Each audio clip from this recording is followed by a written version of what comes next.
گفتگو کی آفت جو ہے وہ مال کے لیے جھگڑا کرنا، یعنی مالی مقدمہ قاضی یا اور کسی کے سامنے پیش کیا جائے، یہ بھی ایک بہت بڑی آفت ہوتی ہے، مصیبت ہوتی ہے۔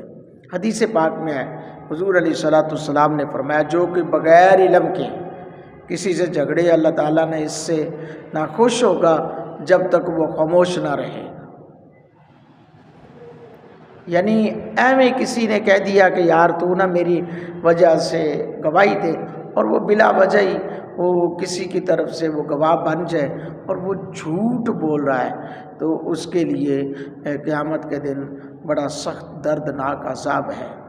بزرگان دین نے فرمایا مال کے سوا کوئی اور ایسی چیز نہیں جو دل کو پریشان کر کے عیش کو تلخ کرتا ہے اور مروت اور بھائی چارے میں خلل انداز ہوتا ہے۔